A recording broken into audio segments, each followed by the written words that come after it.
సర్వమంగళమాంగళ్యే శివే సర్వార్థ సాధకే శరణ్యే త్రయంబకే దేవి నారాయణే నమోస్తుతే. ఏబిఎన్ ఆంధ్రజ్యోతి ప్రేక్షకులకు నమస్కారం. దినఫలం కార్యక్రమానికి స్వాగతం. 2026 ఫిబ్రవరి నెల 2వ తారీఖు సోమవారం. ఈరోజు పౌర్ణమి తర్వాత వచ్చేటువంటి పాడ్యమి పూర్తిగా ఉంది. ఆశ్లేష నక్షత్రం ఈరోజు సంపూర్ణంగా ఉంది. ఇప్పుడు 12 రాశుల్లో ముందుగా మేషరాశి వారు. ఈ మేషరాశి వారికి ఈ సోమవారం రోజున లాభములో రాహువు సంచరించడం వల్ల నూతన కార్యక్రమాలు ప్రారంభించడానికి అనుకూలంగా ఉంటుంది. విదేశీ వ్యవహారాలు ఏవైనా మీరు సానుకూల వాతావరణాన్ని చవిచూడడానికి కూడా అవకాశం ఉంది. దశములో రవి సంచారం వల్ల మీ ఆలోచనలు కార్యరూపం దాల్స్తుంది. అధికారుల అండదండలతో అభివృద్ధిని సాధిస్తారు. ఆనందంగా పనిచేసుకోగలుగుతారు. దశములో బుధ సంచారం వల్ల జన సంబంధాలు పెరుగుతాయి. జన సహకారం బాగుంటుంది. పోటీ ప్రపంచంలో మీదినటువంటి శైలిలో విజయాలను సాధించుకుంటారు. వ్యాపార పరమైనటువంటి లావాదేవీలు కూడా మీకు అనుకూలంగా ఉన్నాయి. దశములో కుజ సంచారం వల్ల గట్టి పోటీని ఎదుర్కొని విజయం సాధిస్తారు. రియల్ ఎస్టేట్ రంగంలో పనిచేసే వారికి మంచి లాభాలకు అవకాశం ఉంది. వ్యవసాయ రంగంలో పనిచేసే రైతులకు కూడా సానుకూల వాతావరణం ఉంటుంది. తృతీయంలో గురువు సంచరించడం వల్ల కొందరు పెద్దల సహకార లోపం కనిపిస్తుంది. సమాజంలో కొన్ని ఇబ్బందికర పరిస్థితులు కానీ పని భారం పెరిగేటువంటి సూచన కానీ కనిపిస్తుంది. విద్యార్థులకు అనుకున్నంతగా మంచి ఫలితాలు రాకపోవచ్చును. ఆకుపచ్చ రంగు వస్త్రధారణ చేయండి. దత్తాత్రేయ స్వామి వారి దర్శనం, గురుచరిత్ర పారాయణం, శనగలను గురువులకు దానం చేసి వారికి నమస్కరించి వారి ఆశీస్సులు అందుకోవడం వల్ల మరింతగా మంచి ఫలితాలను పొందగలుగుతారు. ఈ వృషభ రాశి వారికి సోమవారం రోజున లాభములో శని సంచరిస్తున్నాడు. వృత్తి, ఉద్యోగ, వ్యాపార, వ్యవసాయ రంగాలన్నింటిలోనూ అభివృద్ధిని సాధిస్తారు. పనివారి సహకారంతో ఇంట బయట చాలా పనులు పూర్తి చేసుకుంటారు. భాగ్యంలో శుక్ర సంచారం వల్ల సృజన సహకారం బాగుంటుంది. స్త్రీలతో కలిసి గట్టి పోటీని ఎదుర్కొని మంచి విజయాల్ని, లాభాలని అందుకుంటారు. తృతీయంలో చంద్ర సంచారం వల్ల జన సహకారము, మనసుకు నచ్చేటువంటి కొన్ని సంఘటనలు, తల్లి ఆశీస్సులు అందుకోవడం లాంటి సంతోషకర వాతావరణాన్ని ఈరోజు మీరు చవిచూస్తారు. ద్వితీయంలో గురువు సంచరించడం వల్ల మీ మాటకు విలువ పెరుగుతుంది. విద్యార్థులు మంచి ఫలితాలు అందుకుంటారు. సమాజంలో గౌరవ మర్యాదలు, మంచి లాభాలను కూడా అందుకుంటారు. చతుర్థంలో కేతువు సంచరించడం వల్ల కుటుంబపరమైనటువంటి విషయాలు కానీ, వ్యక్తిగత విషయాలు కానీ నిరాశను, అశాంతిని పొందేటువంటి పరిస్థితి ఈరోజు మీకు కనిపిస్తుంది. నీలం రంగు వస్త్రధారణ చేయండి. గణేశ స్వామి దర్శనం, గణేశాష్టక పారాయణం చేసుకోండి. ఉలవలను బాగా ఉడికించి బెల్లం పొడితో కలిపి గోవులకు ఆహారంగా అందించడం వల్ల మరింతగా మంచి ఫలితాలను పొందగలుగుతారు. ఈ మిథున రాశి వారికి సోమవారం రోజున దశములో శని సంచరిస్తున్నాడు. వృత్తి, ఉద్యోగ, వ్యాపారాలన్నీ కూడా సజావుగా ముందుకు సాగుతాయి. పనివారి సహకారంతో చాలా పనులు పూర్తి చేస్తారు. వ్యవసాయ రంగంలో మంచి లాభాలు అందుకుంటారు. అష్టమంలో శుక్ర సంచారం వల్ల స్త్రీజన సహకారం బాగుంటుంది. కుటుంబంలో సంతోషకర వాతావరణం నెలకొంటుంది. కుటుంబం కోసం నూతన వస్తువులు కొనుగోలు చేస్తారు. కుటుంబ సౌఖ్యాన్ని కూడా అందుకుంటారు. అష్టమంలో బుధ సంచారం వల్ల మీ ఆలోచనలు కార్యరూపం దాలుస్తుంది. వ్యాపార అభివృద్ధి, ఆర్థిక అభివృద్ధి, కుటుంబం కోసం నూతన వస్తువులు కొనుగోలు చేసే పరిస్థితి కనిపిస్తుంది. తృతీయంలో కేతువు సంచరించడం వల్ల జన సహకారము, నిరాడంబరత, భగవంతుని ఆశీస్సులు ఈరోజు అందుకుంటారు. ద్వితీయంలో చంద్ర సంచారం వల్ల మీ మాటల వల్ల అపార్థాలు, అశాంతి, ఒక విషయంలో నిరాశ కలిగేటువంటి సంఘటనలు కూడా ఈరోజు మీరు చవిచూస్తారు. తెలుపు రంగు వస్త్రధారణ చేయండి. లలితాదేవిని సందర్శించండి. లలితా సహస్రనామ స్తోత్రం చదువుకోండి. బియ్యం కానీ, పాలు కానీ పేదవారికి దానం చేయండి. తల్లి ఆశీస్సులు అందుకోవడం వల్ల సంతోషంగా, ప్రశాంతంగా ఉండగలుగుతారు. ఈ కర్కాటక రాశి వారికి సోమవారం రోజున భాగ్యంలో శని సంచరిస్తున్నాడు. జన సంబంధాలు పెరుగుతాయి. జీవిత భాగస్వామి సహకారం కూడా బాగుంటుంది. వ్యవసాయ రంగంలో మంచి లాభాలు అందుకుంటారు. సప్తమంలో బుధ సంచారం వల్ల జన సహకారంతో పాటు వ్యాపార విస్తరణ, సమాజంలో గౌరవ మర్యాదలు, వృత్తి, ఉద్యోగ, వ్యాపారంలో రాణింపు కనిపిస్తుంది. జన్మరాశిలో చంద్ర సంచారం వల్ల జన సంబంధాలు పెరగడం, మనసుకు నచ్చే సంఘటనలు కొన్ని జరుగుతాయి. సంతోషంగా కాలం గడుపుతారు. సప్తములో రవి సంచారం వల్ల అధికారులతో అభిప్రాయ భేదాలు, మీ మాటల వల్ల మనస్పర్ధలు రావడానికి అవకాశం ఉంది. ఆ విషయంలో తగు జాగ్రత్తలు తీసుకోవాల్సిన అవసరం కూడా కనిపిస్తుంది. నీలం రంగు వస్త్రధారణ చేయండి. సూర్య భగవాన్ని దర్శించండి. సూర్యాష్టకం చదువుకోండి. గోధుమలు కానీ, గోధుమ పిండి కానీ కుటుంబంలో పనిచేసే పనివారికి దానం చేయండి. తండ్రి పాదాలకు నమస్కరించి ఆశీస్సులు అందుకోవడం వల్ల మరింతగా మంచి ఫలితాలను ఈరోజు మీరు అందుకోగలుగుతారు.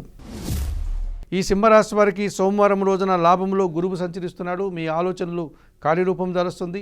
సంతానం విషయంలో కూడా మంచి ఫలితాలను అందుకుంటారు. సమాజంలో గౌరవ మర్యాదలు కూడా అందుకుంటారు. షష్టంలో రవి సంచారం వల్ల గట్టి పోటీని ఎదుర్కొంటారు. మంచి విజయాలను సాధిస్తారు. రాజకీయ నాయకులకి నూతన అవకాశాలు వచ్చే పరిస్థితి కనిపిస్తుంది. తండ్రి నుంచి, ప్రభుత్వం నుంచి కూడా సహాయం అందుకుంటారు.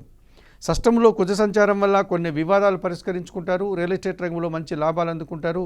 భూములుగా కొనుగోలు వల్ల కానీ, వాహనాల కొనుగోలు వల్ల కానీ మంచి లాభాలు అందుకుంటారు. షష్టంలో బుధ సంచారం వల్ల స్థిరాస్తుల నుంచి లాభాలు, మీ మాటకు విలువ పెరగడం, వ్యాపారపరమైనటువంటి పరిస్థితులంతా కూడా అనుకూలంగా ఉంటాయి. ఆర్థికంగా కూడా బలపడతారు. సప్తమంలో రాహు సంచారం వల్ల జన సంబంధాలతో కొన్ని ఇబ్బందులు వచ్చేటువంటి పరిస్థితి, విదేశీ వ్యవహారాలు ప్రతికూలంగా ఉంటున్నాయి. దుబారా ఖర్చులు, దుబారా ఆలోచనలు మిమ్మల్ని ఇబ్బంది పెట్టే సూచన కనిపిస్తుంది. చందనపు రంగు వస్త్రధారణ చేయండి, కనకదుర్గాదేవిని దర్శించండి, శ్రీదేవి ఖడ్గమాల స్తోత్రం చదువుకోండి. మినుములను పేదవారికి రోజు దానం చేయడం వల్ల సంతోషంగా ప్రశాంతంగా ఉంటారు. ఈ కన్యారాశి వారికి సోమవారం రోజున లాభంలో చంద్ర సంచారం ఉంది. జన సంబంధాలు పెరుగుతాయి. వృత్తి ఉద్యోగ వ్యాపారాలని సజావుగా ముందుకు సాగుతాయి. అనుకోకుండా నూతన అవకాశాలు చేజిక్కించుకుంటారు. ఆర్థికంగా బలపడతారు. షష్టంలో రాహు సంచారం వల్ల ధైర్యంగా చేసే కార్యక్రమాలంతా కూడా అనుకూలంగా ఉంటాయి. విదేశీ వ్యవహారాలు కూడా మీకు లాభసాటిగా ముందు సాగే పరిస్థితి కనిపిస్తుంది. పంచమంలో శుక్ర సంచారం వల్ల ఆత్మీయ స్త్రీలతో కలిసి కొన్ని కార్యక్రమాలు ప్రారంభిస్తారు. విందు వినోదాల్లో పాల్గొంటారు. సమాజంలో కూడా గౌరవ మర్యాదలు అందుకుంటారు. పంచమంలో కుజ సంచారం వల్ల ఆలోచనలు కలిసి రాదు. సంతానంతో మనస్పర్ధలు, జన సహకార లోపము, భూవాహన సమస్యలు, ఇబ్బందులు వచ్చేటువంటి వాతావరణం కనిపిస్తుంది. తెలుపు రంగు వస్త్రధారణ చేయండి, సుబ్రహ్మణ్య స్వామిని దర్శించండి, సుబ్రహ్మణ్యాష్టకం చదువుకోండి. ఎర్ర కందిపప్పు ఈరోజు పేదవారికి దానం చేయడం వల్ల మరింతగా మంచి ఫలితాలను పొందగలుగుతారు. ఈ తులారాశి వారికి సోమవారం రోజున లాభములో కేతువు సంచరిస్తున్నాడు. వృత్తి ఉద్యోగ వ్యాపారాలన్నీ సజావుగా సాగుతాయి. నిరాడంబరంగానే మీరు మంచి విజయాలను, అవకాశాలను చేజిక్కించుకుంటారు. భాగ్యములో గురువు సంచరించడం వల్ల పెద్దల సహకారం బాగుంటుంది. పోటీ ప్రపంచంలో విజయాలు, విద్యార్థులు మంచి ఫలితాలను కూడా అందుకుంటారు. షష్టంలో శని సంచారం వల్ల కుటుంబపరమైనటువంటి సౌఖ్యాన్ని అందుకుంటారు. మీ ఆలోచనలు కార్యరూపం దాలుస్తుంది. పనివారి సహకారంతో ఇంట బయట చాలా పనులు పూర్తి చేస్తారు. చతుర్థములో బుధ సంచారం వల్ల వ్యాపారాభివృద్ధి, వ్యాపార విస్తరణ, ఆర్థికంగా బలపడే పరిస్థితి, బ్యాంకు లావాదేవీలు కూడా మీకు అనుకూలంగా ఉంటాయి. పంచమంలో రాహువు సంచరించడం వల్ల మీ ఆలోచనలు కలిసి రాదు. సంతానంతో మనస్పర్ధలు, విదేశీ వ్యవహారాలు కూడా ప్రతికూలంగా ఉంటాయి. సాంప్రదాయ వ్యతిరేకమైన కార్యక్రమాలు చేసి మీరు నిందలు పడే పరిస్థితి ఈరోజు కనిపిస్తుంది. చందనపు రంగు వస్త్రధారణ చేయండి, చాముండేశ్వరి అమ్మవారి దర్శనం, దేవి ఖడ్గమాల స్తోత్రం చదువుకోండి. ఎర్ర కందిపప్పు కానీ ఈరోజు పేదవారికి దానం చేయడం వల్ల మరింతగా మంచి ఫలితాలను పొందగలుగుతారు. ఈ వృశ్చిక రాశి వారికి సోమవారం రోజున దశమంలో కేతువు సంచరిస్తున్నాడు. మీరు వృత్తి ఉద్యోగ వ్యాపారాల్లో నీతిగా నిజాయితీగా పనిచేస్తారు. త్రికరణ శుద్ధిగా పనిచేసి మంచి ఫలితాలను అందుకుంటారు. పెద్దల సహకారం కూడా మీకు లభిస్తుంది. తృతీయంలో రవి సంచారం వల్ల జన సహకారము, అధికారుల అండదండలు, ప్రభుత్వం నుంచి సహాయము, తండ్రి నుంచి సహాయం కూడా అందుకుంటారు. తృతీయంలో కుజ సంచారం వల్ల జన సహకారంతో పాటు పోటీ ప్రపంచంలో కూడా విజయాలను సాధించుకుంటారు. రియల్ ఎస్టేట్ రంగంలో మంచి లాభాలు అందుకుంటారు. తృతీయంలో శుక్ర సంచారం వల్ల స్త్రీజన సహకారంతో కలిసి కొన్ని కార్యక్రమాలు ప్రారంభిస్తారు. వివాహాది శుభ కార్యక్రమాల్లో పాల్గొంటారు. విందు వినోదాల్లో పాల్గొంటారు. తృతీయంలో బుధ సంచారం వల్ల ఒక విషయంలో మీకు సహకార లోపం కనిపిస్తుంది. ఆర్థిక సమస్యలు, అనారోగ్య సమస్యలు కూడా ఇబ్బందికరంగా కనిపిస్తున్నాయి. ఎరుపు రంగు వస్త్రధారణ చేయండి, సీతారామచంద్రమూర్తి దర్శనం, శ్రీరామరక్ష స్తోత్ర పారాయణం, పెసరపప్పు కానీ, ఆకుకూరలు కానీ, కుటుంబంలో పనిచేసే పనివారికి కానీ, పేదవారికి కానీ దానం చేయడం వల్ల మరింతగా మంచి ఫలితాలను పొందగలుగుతారు. ఈ ధనుసు రాశి వారికి సోమవారం రోజున సప్తమంలో గురువు సంచరిస్తున్నాడు. జన సంబంధాలు పెరుగుతాయి. సమాజంలో గౌరవ మర్యాదలు, విద్యార్థులకు మంచి ఫలితాలు, కుటుంబ సౌఖ్యం కూడా అనుకూలంగా ఉంది. తృతీయంలో రాహువు సంచరించడం వల్ల జన సహకారము, విదేశీ వ్యవహారాలు, నూతన కార్యక్రమాలు లాభసాటిగా ముందుకు సాగుతాయి. ద్వితీయంలో బుధ సంచారం వల్ల స్థిరాస్తుల నుంచి లాభాలు, మీ మాటకు విలువ పెరుగుతుంది. వ్యాపార విస్తరణ, వ్యాపారాభివృద్ధి అనుకూలంగా ఉంది. ద్వితీయంలో శుక్ర సంచారం వల్ల స్త్రీజన సహకారంతో కొన్ని కార్యక్రమాలు ప్రారంభిస్తారు. పోటీ ప్రపంచంలో విజయాలను సాధించుకుంటారు. వృత్తి ఉద్యోగ వ్యాపారంలో రాణిస్తారు. లాభాలు కూడా అందుకుంటారు.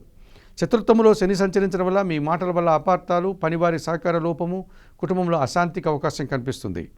చందనపు రంగు వస్త్రధారణ చేయండి, శివపార్వతులను దర్శించండి, బిల్వాష్టకం చదువుకోండి. వయోవృద్ధులకు ఆహార పానీయాలు అందించడం వల్ల మరింతగా మంచి ఫలితాలను పొందగలుగుతారు. ఈ మకర రాశి వారికి సోమవారం రోజున సప్తమంలో చంద్ర సంచారం ఉంది. జన సంబంధాలు పెరుగుతాయి. ఆత్మీయులతో కలిసి కొన్ని కార్యక్రమాలు ప్రారంభిస్తారు. జీవిత భాగస్వామి సహకారం కూడా సంతోషదాయకంగా ఉంటుంది. తృతీయంలో శని సంచరించడం వల్ల జన సహకారము, పనివారి సహకారంతో చాలా పనులు పూర్తి చేస్తారు. ఇంటా బయట కూడా అనుకూల వాతావరణం ఉంటుంది. వ్యవసాయ రంగంలో కూడా లాభాలు అందుకుంటారు. జన్మరాశిలో బుధ సంచారం వల్ల వ్యాపారపరమైనటువంటి విస్తరణ జరుగుతుంది. పోటీ ప్రపంచంలో మీదినటువంటి శైలిలో ముందంజ వేస్తారు. ఆర్థికంగా బలపడతారు. జన్మరాశిలో శుక్ర సంచారం వల్ల స్త్రీజన సహకారము, ఆత్మీయులతో కలిసి ఆనందంగా కాలం గడపడము, సంతానం విషయంలో శుభవార్తలు, వృత్తి ఉద్యోగ వ్యాపారాల్లో అభివృద్ధిని అందుకుంటారు. జన్మరాశిలో రవి సంచారం వల్ల అధికారులతో అభిప్రాయ భేదాలు, తండ్రి ఆరోగ్యం విషయంలో జాగ్రత్తలు, వృత్తి ఉద్యోగ వ్యాపారాల్లో స్థానచలనాలు కానీ, బదిలీలు కానీ, నష్టంతో కష్టంతో కూడిన ప్రయాణాలు కానీ చేయాల్సి ఉంటుంది. తెలుపు రంగు వస్త్రధారణ చేయండి, సూర్య భగవాన్ని దర్శించండి, గోధుమలు కానీ, గోధుమ పిండి కానీ పేదవారికి దానం చేయండి, సూర్యాష్టకం చదువుకోండి, తండ్రి పాదాలకు నమస్కరించి వారి ఆశీస్సులు అందుకోవడం వల్ల మరింతగా మంచి ఫలితాలను పొందగలుగుతారు. ఈ కుంభరాశి వారికి సోమవారం రోజున వ్యయములో శుక్ర సంచారం వల్ల కుటుంబపరమైనటువంటి సౌఖ్యాన్ని అందుకుంటారు. కుటుంబంలో శుభ కార్యక్రమాల నిర్వహణ, వివాహాది శుభ కార్యక్రమాల్లో మీరు కీలకమైన వ్యక్తిగా ఈరోజు కనిపిస్తారు. షష్టంలో చంద్ర సంచారం వల్ల గట్టి పోటీని సైతం సునాయాసంగా ఎదుర్కొంటారు. మనసుకు నచ్చే సంఘటనలు, తల్లి ఆశీస్సులు అందుకుంటారు. పంచములో గురువు సంచరిస్తున్నాడు. మీ ఆలోచనలో కార్యరూపం దాలుస్తుంది. మీ మాటకు విలువ పెరుగుతుంది. కుటుంబ సౌఖ్యాన్ని అందుకుంటారు. సమాజంలో కూడా గౌరవ మర్యాదలు, లాభాలు అందుకుంటారు. సప్తమంలో కేతువు సంచరించడం వల్ల జీవిత భాగస్వామి విషయంలో కానీ, వ్యాపార భాగస్వాముల విషయంలో కానీ, జనాల విషయంలో కానీ నిరాశ, అశాంతి మిమ్మల్ని వెంటాడుతుంది. తెలుపు రంగు వసధారణ, గణేశ స్వామి దర్శనం, గణేశాష్టక పారాయణం, ఉలవలను పక్షులకు ఆహారంగా అందించడం వల్ల మరింతగా మంచి ఫలితాలను పొందగలుగుతారు. ఈ మీనరాశి వారికి సోమవారం రోజున లాభములు రవి సంచారం వల్ల అధికారుల అండదండలతో గట్టి పోటీని ఎదుర్కొని విజయం సాధిస్తారు. నూతన ఉద్యోగాలు కానీ, ఉన్న ఉద్యోగంలో పదోన్నతులు కానీ అందుకుంటారు. షష్టంలో కేతువు సంచరించడం వల్ల వృత్తి, ఉద్యోగ, వ్యాపారాల్లో గట్టి పోటీని సైతం సునాయాసంగా ఎదుర్కొని నిరాడంబరంగానే మంచి విజయాలను, అవకాశాలను చేజిక్కించుకుంటారు. లాభములో కుజుడు సంచరిస్తున్నాడు. మీ మాటకు విలువ పెరుగుతుంది. స్థిరాస్తుల నుంచి లాభాలు అందుకుంటారు. రియల్ ఎస్టేట్ రంగంలో మంచి లాభాలు అందుకునే పరిస్థితి కనిపిస్తుంది. లాభములో శుక్ర సంచారం వల్ల సృజన సహకారంతో కొన్ని కార్యక్రమాలు ప్రారంభిస్తారు. విందు వినోదాల్లో పాల్గొంటారు. సంతోషకర వాతావరణాన్ని చవిచూస్తారు. వ్యయములో రాహువు సంచరిస్తున్నాడు. దుబారా ఖర్చులు, దుబారా ఆలోచనలు, విదేశీ వ్యవహారాలు కూడా ప్రతికూలంగా ఉన్నాయి. మోసపూరితమైనటువంటి వ్యక్తులతో కలిసి మీరు పనిచేయాల్సి వస్తుంది. ఆ విషయంలో మోసపోకుండా జాగ్రత్తలు తీసుకోవాల్సిన అవసరం కూడా మీకుంది. ఎరుపు రంగు వస్త్రధారణ చేయండి. చాముండేశ్వరి అమ్మవారి దర్శనం, శ్రీ సూక్తం పారాయణం చేయండి. మినుములను పేదవారికి దానం చేయడం వల్ల మరింతగా మంచి ఫలితాలను పొందగలుగుతారు. మేషము నుండి మీనం వరకు గల ద్వాదశ రాశుల వారికి గోచార రీత్యా దిన ఫలితాలు చెప్పడం జరిగింది. చెప్పినటువంటి విషయాలంతా స్వీకరిస్తూ, పరిహారాలు పాటిస్తూ ఏబిఎన్ ఆంధ్రజ్యోతి ప్రేక్షకులైనటువంటి మీరందరూ కూడా ఆయురారోగ్యాలతో ఆర్థికాభివృద్ధిని పొందాలని మనస్ఫూర్తిగా కోరుకుంటూ సర్వే జనా సుఖినో భవంతు. నమస్కారం.